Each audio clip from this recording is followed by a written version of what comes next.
They came with crosses and contracts, with flags and false promises. They said it was a trade.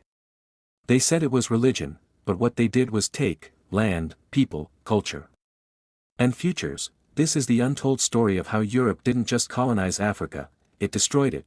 Before Europe arrived, Africa was not a dark continent, it was home to powerful empires like Mali, Songhai, Benin, and Great Zimbabwe. There were libraries in Timbuktu, thriving trade in gold, salt, art, and ideas. People lived in structured societies with laws, culture, and spiritual systems. Europe wasn't bringing civilization, it was interrupting one. The Berlin Conference of 1884, no African was invited.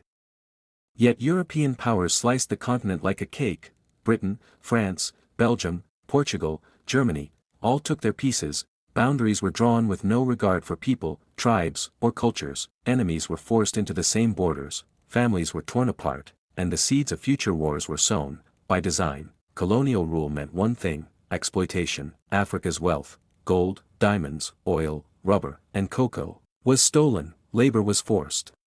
Resistance was crushed. In the Congo, under King Leopold of Belgium, over 10 million Africans died. Hands were chopped off as punishment for not meeting rubber quotas. This was not development, it was theft and terror. Europe didn't just take land, they erased minds. African religions were demonized, languages were banned, history was rewritten to make Africans feel inferior. The goal, to produce obedient workers and silence thinkers. Even today, many African nations still speak the language of their colonizers, not by choice, but by design. By the 1960s, African countries began to gain independence, on paper. But real power never left. Europe created weak economies dependent on foreign aid.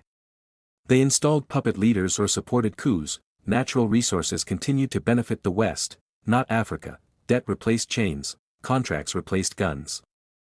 But the control never truly ended. But Africa is rising, a new generation is rewriting the narrative. The truth is no longer hidden, it's being taught, spoken, and reclaimed. Africa was not poor, it was made poor. Africa was not broken, it was broken into. But now, Africa is rebuilding, on its own terms. It's time the world hears this story, the real story.